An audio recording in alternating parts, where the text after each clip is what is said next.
I always thought betrayal would come quietly. A late-night phone left unlocked. A slip of a name in a text. Maybe a gut feeling I couldn't shake. But the truth? My first real sign of betrayal didn't come behind closed doors.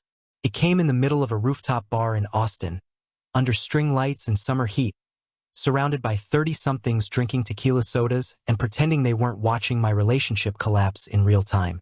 The night started ordinary enough. We were at a birthday party for one of Kelly's colleagues. Some marketing guy she always referred to as too friendly. The invite came through a mass text a week before, and at first I didn't want to go. I'd had a brutal week at work, and all I really wanted was a quiet evening with her on the couch. Maybe a takeout box and a half-watched Netflix show. But Kelly insisted.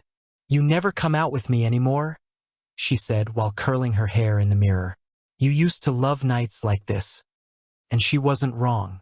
I did used to love them, when I felt like we were part of something together, like we were on the same side of things.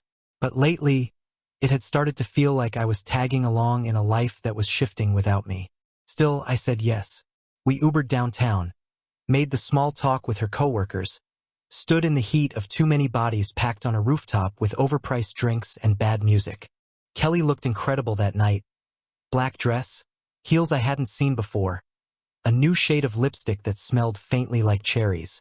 I remember thinking, God, I love this woman, even as something in my gut whispered, pay attention. About 30 minutes in, I offered to grab us both drinks from the bar. She smiled and said she'd wait near the string lights by the DJ. But when I came back, 2 gin and tonics balanced in hand, she wasn't there. I turned a slow circle, scanning the crowd, and then I saw her.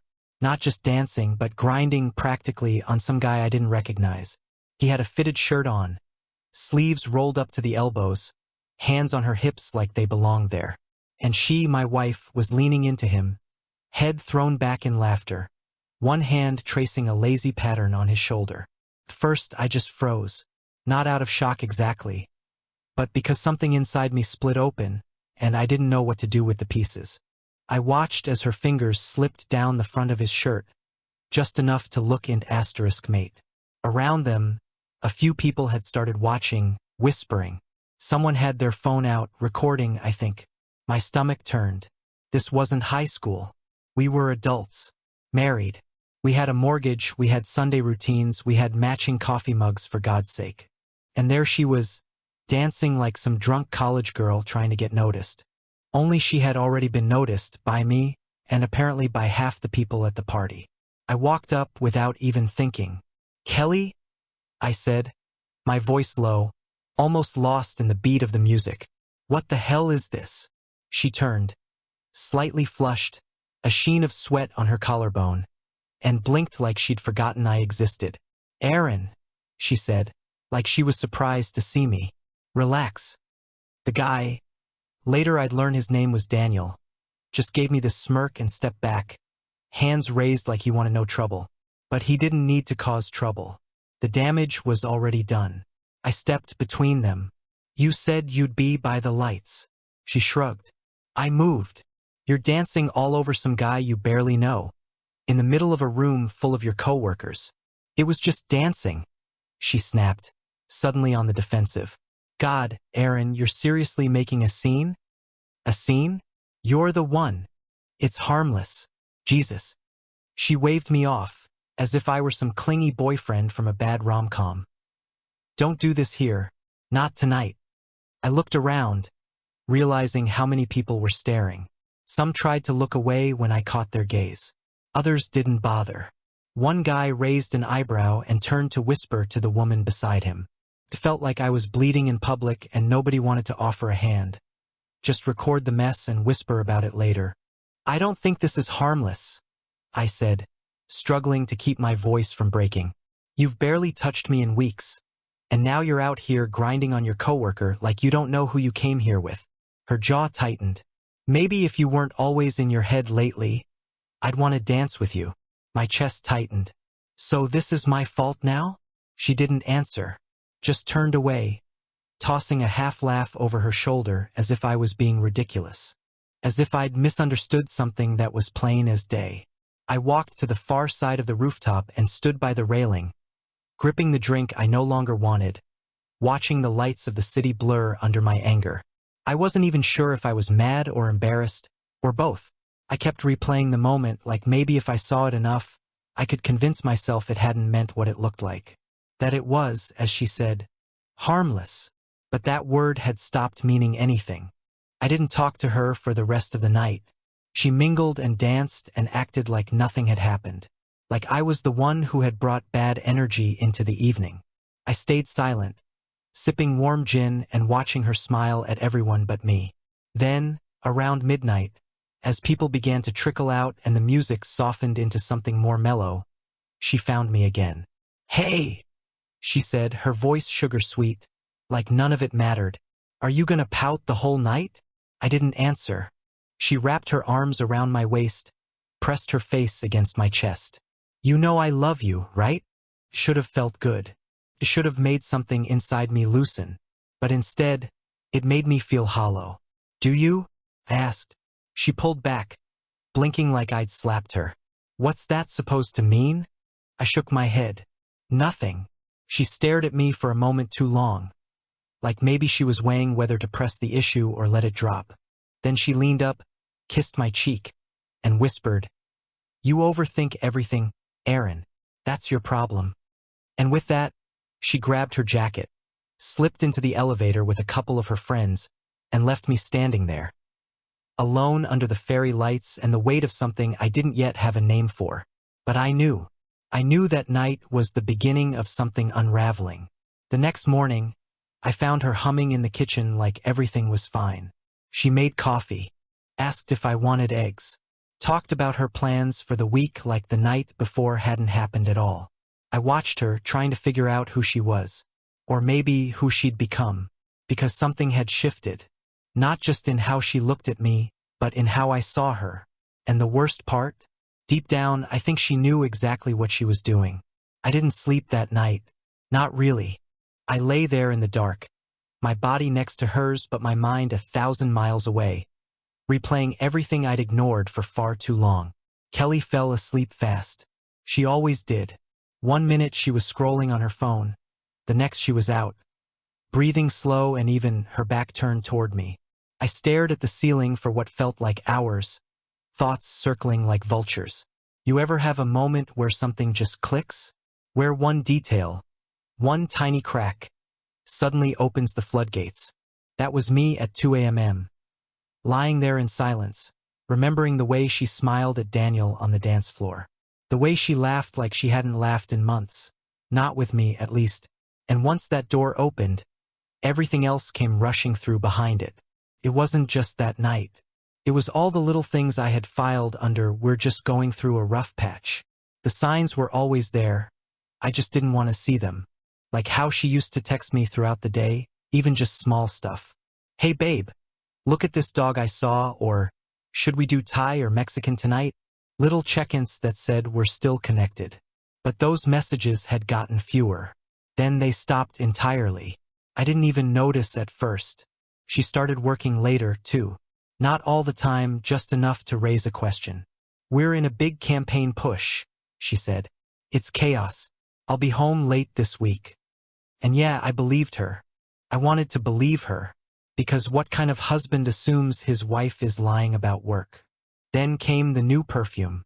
Not something she wore for me. Something subtle, musky, almost masculine. Not the floral scents she used to love. I asked once, offhand, "That's new, isn't it?" She smiled. "Got a sample at the office. It's French. You like it?" I told her yeah. But it didn't sit right. It didn't smell like her. Not the version of her I knew. Now, in hindsight, I wonder who she was really wearing it for. Another night flashed into my mind, maybe 2 months ago. She got a text while we were watching a movie. I glanced over without thinking and caught a glimpse of the contact name. D. I didn't say anything then. She picked up the phone, mumbled something about just Daniel from the team, and stepped into the hallway. She came back 5 minutes later, all smiles. I didn't ask questions. Why would I? It was just Daniel. God, I felt stupid. It wasn't even about her being unfaithful, at least not yet. It was the pattern, the distancing, the coldness wrapped in convenience. Like how she used to kiss me goodbye every morning, until she didn't, or how she stopped asking about my day, or how I started to feel like furniture. Present, familiar but unnoticed. She had mastered this tactic of half-presence. Enough warmth to keep me from getting suspicious, but not enough to feel real. I remember her starting to initiate affection only after we fought. It always felt like a reset button, her way of saying let's not talk about it anymore. But those nights after the fights, I'd lie there with her arms around me, and I'd still feel alone. And the calls, there were times she'd take her phone with her into the bathroom, nothing unusual there, but she'd stay in there for 20-30 minutes. I'd hear her voice, soft, like a secret. Once I even heard her laugh in that same way I heard her laugh at the party, with ease, with interest. When she came out, she'd act casual. Just on hold with customer service, she said once. But her phone screen still had Daniel's name on it in the recent calls. I told myself not to overreact.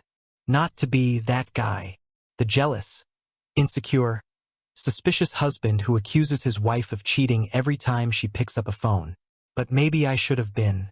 Maybe being that guy would have saved me from becoming this guy, the one lying awake, piecing together every missed signal like the world's saddest jigsaw puzzle.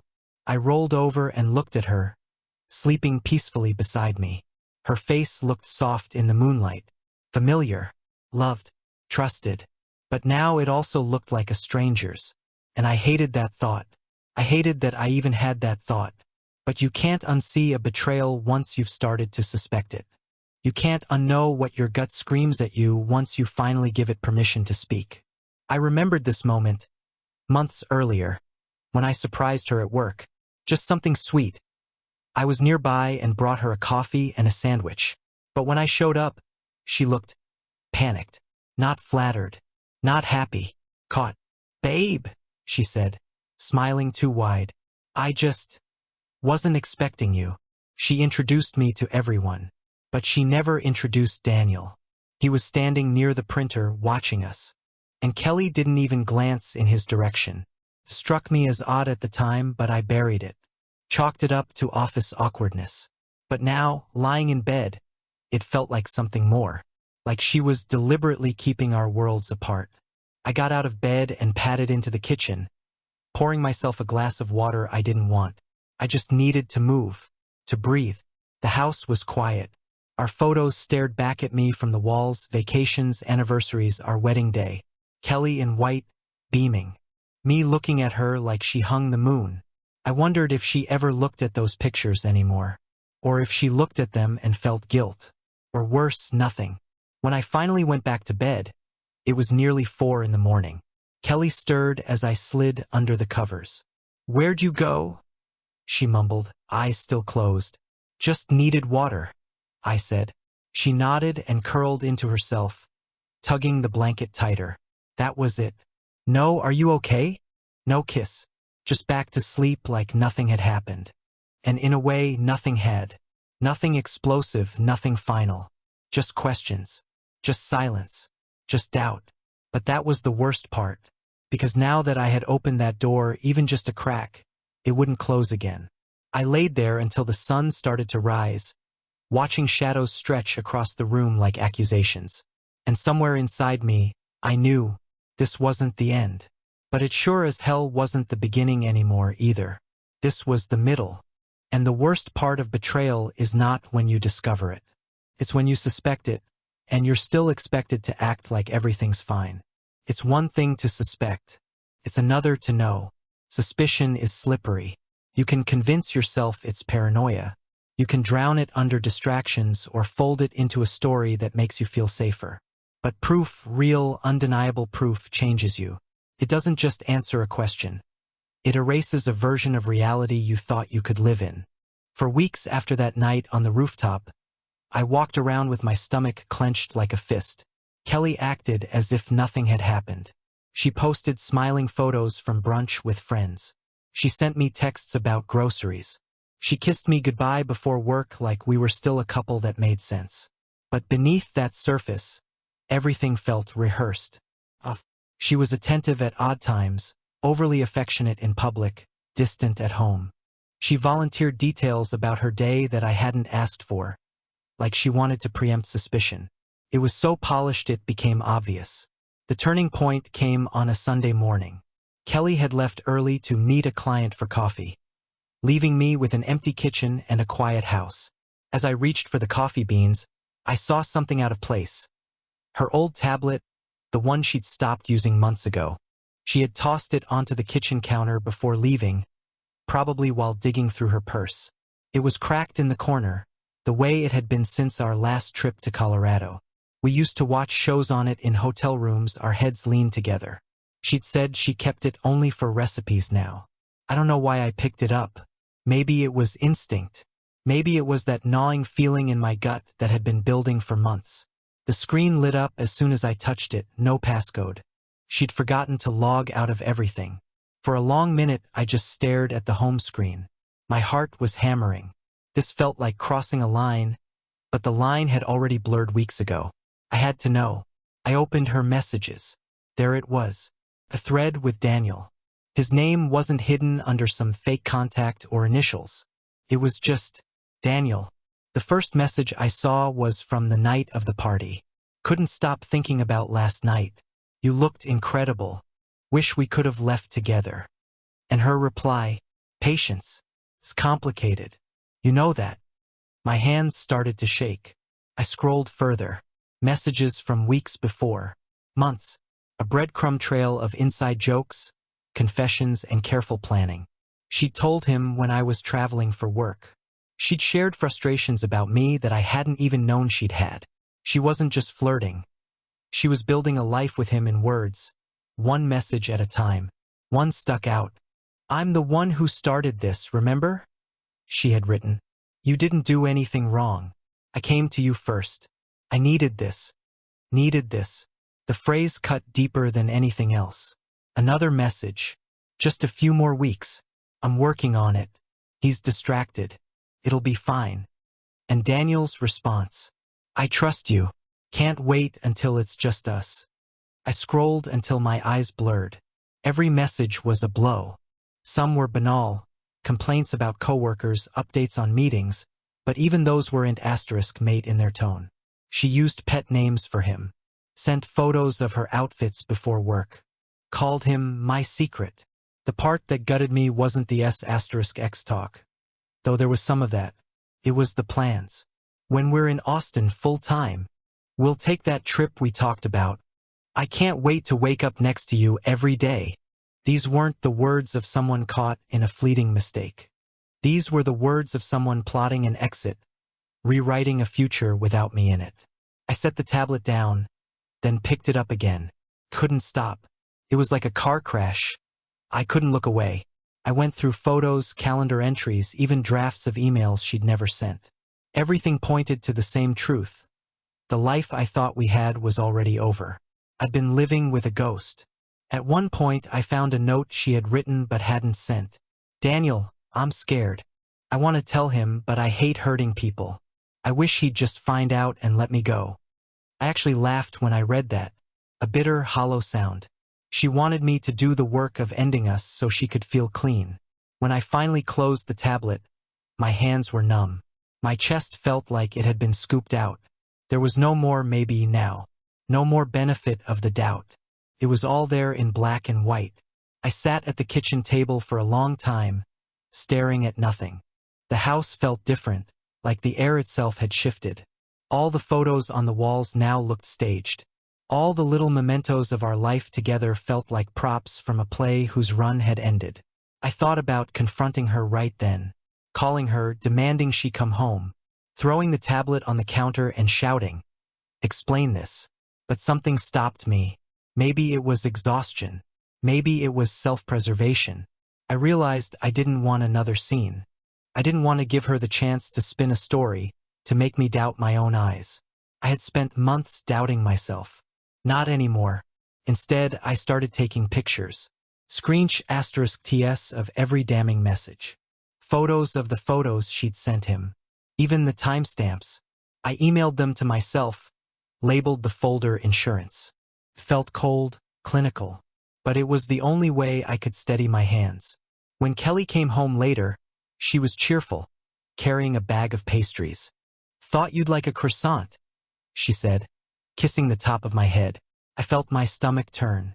I forced a smile, thanked her, and watched her move around the kitchen. She laughed about something a friend had texted her. She reached for a mug, poured herself coffee, talked about her client meeting. She looked exactly like my wife. But she wasn't. She had already left me. I was just the last one to know. That night, I lay in bed again, the tablet hidden under my side of the mattress. She fell asleep quickly, her breathing even. I stared at the ceiling, the weight of what I'd read pressing down like a lead blanket. Every time she shifted in her sleep, I wondered who she was dreaming about. Every time her phone buzzed softly on the nightstand, I wondered if it was him. Suspicion had been bad enough. But certainty was a kind of quiet violence. Stripped away the hope that maybe, somehow, I was wrong. It left only the raw wound. I turned onto my side, away from her, and whispered into the darkness. Not to her, not even to myself, but to whatever God or force might be listening. I know now, and once you know, there's no going back. I thought the worst part would be finding the proof. But it wasn't. The worst part was what came next, when she looked me in the eye and tried to rewrite the story. When she took my pain and folded it into a narrative where she was the one who had been wronged. That morning, the day after I read everything, the confessions, the love notes, the quiet plans for a shared life that didn't include me, I didn't say a word. Not at first. I made breakfast like I always did. Toast, eggs, coffee. I played the role she'd gotten used to, the calm one, the predictable one, but I couldn't keep it up for long. I placed her coffee in front of her, and before I sat down, I said, "We need to talk." She blinked. "Okay. What's going on?" Her voice was casual, but I could see her tense. She always did this thing with her hands. Pressed her thumbs against her mug when she was nervous. I pulled out the tablet and slid it across the table. "I read your messages with Daniel." Silence. For a split second, I saw panic cross her face. Pure, unfiltered panic. But then, like a light switch, her expression shifted into something else. She exhaled and looked away. "I was going to tell you," she said softly. I stared at her. "You were going to tell me? When? After you moved out? Or after I caught you face to face?" She didn't answer right away. Instead, she brought the mug to her lips and took a long sip of coffee, as if that would buy her time to spin the web. "I didn't want it to happen this way," she finally said. That line hit like a slap. "How did you want it to happen, Kelly? A clean break? A romantic goodbye in a hotel room with Daniel waiting in the car outside?" "Aaron, please, don't be cruel." "Cruel? You've been lying to me for months. You didn't just cheat, you planned a future without me. And now I'm cruel?" She pushed the mug aside and folded her hands in front of her. I could see it forming, her version. "It wasn't just about him," she said. "This didn't happen in a vacuum. You and I haven't been okay for a long time." I stared at her, stunned. "So that's what this is? You're going to blame me now?" "I'm not blaming you," she said, her voice trembling in that carefully controlled way she always used when she wanted to seem hurt but dignified. "I'm just saying, I felt invisible, like you weren't really there anymore." I almost laughed. "And instead of talking to me about it, you chose him? You didn't listen, Aaron?" she snapped. "I tried. I told you I was unhappy. I told you I felt like a roommate, not a partner. And every time you brushed it off. You buried yourself in work or gave me some tired excuse about being stressed. Because I was stressed. I was trying to keep our lives running while you were planning to run off with someone else." She leaned back, arms crossed now, like she was preparing for a trial she knew how to win. "I'm not saying I handled things right," she said. "But you haven't exactly been present. You've been cold, distant. When's the last time you really saw me, Aaron? When's the last time you asked how I was doing?" The gaslight flickered so bright I could feel the heat. "You don't get to use my exhaustion as your excuse," I said quietly. "I was tired because I was trying to hold everything together. I showed up. I loved you. I trusted you. She shook her head. You loved the version of me that didn't need anything. The one who kept the house clean and smiled at dinner and didn't ask for more. That's not true. She didn't respond. Just looked down, tears welling in her eyes. I should have felt something, pity maybe, or the pull of old affection. But I didn't. I saw it clearly for the first time. This wasn't an apology. This was a performance. She wasn't sorry for what she'd done. She was sorry she got caught. The conversation spiraled from there. Every time I brought up a message, she had a deflection. Every time I quoted her own words back to her, she changed the context. It wasn't serious. I was confused. I was trying to figure out what I wanted. It all boiled down to one message. This isn't my fault. When she realized I wasn't biting, she tried a new tactic. She softened her tone, reached across the table, touched my hand. I still love you, she whispered. I'm just broken. I didn't mean to hurt you. I was trying to feel something again. I pulled my hand back. You didn't just hurt me, I said. You dismantled everything we built. You disrespected it. And now you want me to help you feel better about it. I don't want to lose you, she said. You already did. The rest of the day passed in weird, heavy silence. She went upstairs. I stayed in the living room, numb.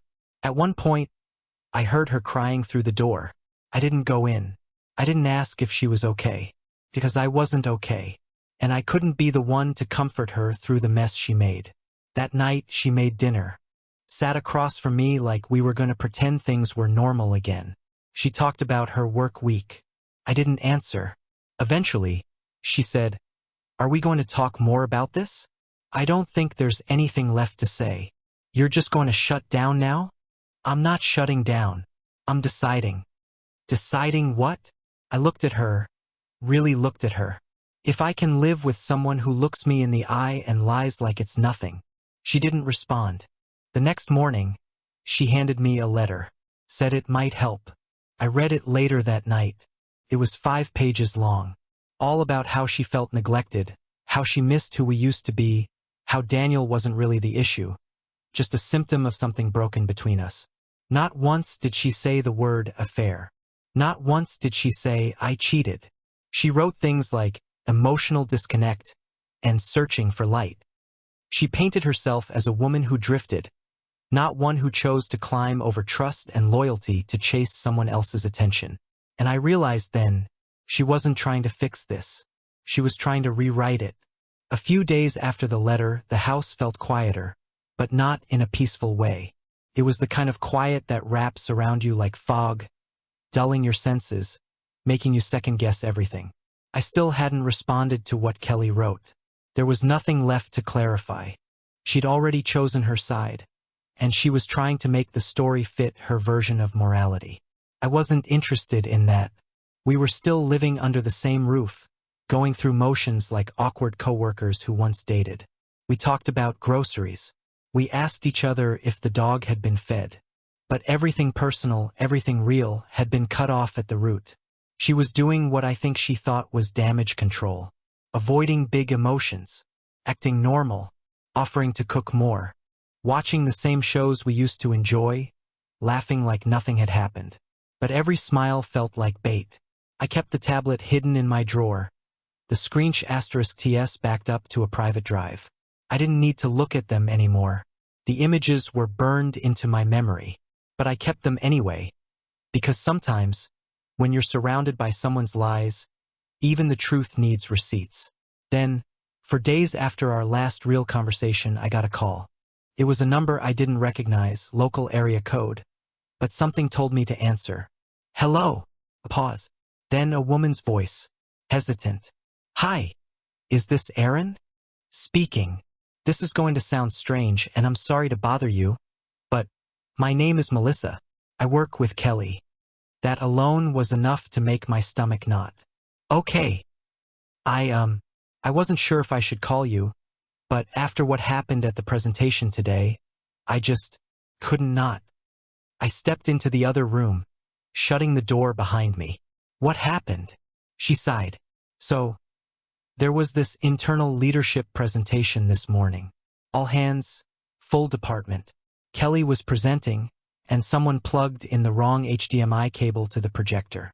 I don't know if it was hers or if the systems glitched, but her phone screen popped up on the big display before the slides did. I didn't breathe. It only lasted a few seconds, maybe 10. But she trailed off. There were messages. From Daniel. I closed my eyes. What kind of messages? They weren't subtle, she said. He said something like, "Don't forget what we talked about. Wait until it's safe." And she replied, "I'm working on it. He's still here but not for long." The room spun. "You're sure?" I asked, already knowing the answer. Yes, a few of us saw it. Most pretended not to. HR pretended not to. But I thought you deserved to know. I sat down slowly, gripping the arm of the chair like I might float off the earth. "I appreciate you calling," I said, trying to sound calm, even though my chest was a war zone. "I don't want to get involved," she added quickly. I've always liked you. When you've come to holiday parties, you seemed like a good guy. And after seeing that message, I don't know, I just felt gross staying silent." I thanked her again, hung up, and then I sat there for a long time. It wasn't just that Kelly had lied. It wasn't just that she had chosen Daniel. It was that she was strategizing. She was actively planning my exit while still sharing a bed with me. She wasn't torn. She wasn't lost. She wasn't confused, like she kept saying. She was preparing. Suddenly, every small moment in the last month made awful sense. The way she made me dinner and smiled sweetly. Was that her conscience trying to square itself? The way she asked me twice in 1 week if I'd thought more about getting space. Was that her testing the waters? The long nights when she said she was working late. The gym sessions that ran unusually long. The way she'd bring up our disconnect right after we'd laughed about something. It had all been building to this. A quiet exit. One where she'd get to keep her dignity, maybe even play the role of the one left behind. But Daniel had gotten impatient. And now her little operation had slipped in front of her coworkers, no less. That night I didn't confront her. I watched. She came home like any other day. Said hi, kissed my cheek like a reflex, tossed her bag on the table. I asked her how the presentation went. She blinked for a second too long. "Oh, fine," she said. "Bit of a tech hiccup at the start. You know how those are." "Sure," I said. "Those can be messy." She didn't look at me, just moved to the fridge, pouring a glass of water like her life hadn't been projected on a corporate screen. The restraint it took not to lose it right then. I can't explain it, but I'd made a choice. I wasn't going to give her the reaction she wanted. Because that's the thing with people like Kelly. Once you call them out, they shift into victim mode. They cry, spin the story, deflect. But silence makes them squirm. I went to bed early that night, told her I was tired. She offered to rub my back. I declined. When I turned off the light, I heard her sigh like I was the problem. But I didn't care. Because the lies weren't theoretical anymore. They were public, witnessed, confirmed. And the one person who had always controlled the narrative no longer held the pen. I came home early and saw a man's silhouette through our window. Inside, 2 wine glasses sat beside finished plates. Kelly was asleep on the couch under my blanket. Her phone still open with an unread message from Daniel. "Miss you already." She didn't even stir. I didn't need her to admit anything. That moment, that room, said everything words never could. In the bedroom, I found an envelope with her letter. She claimed we were broken before she strayed.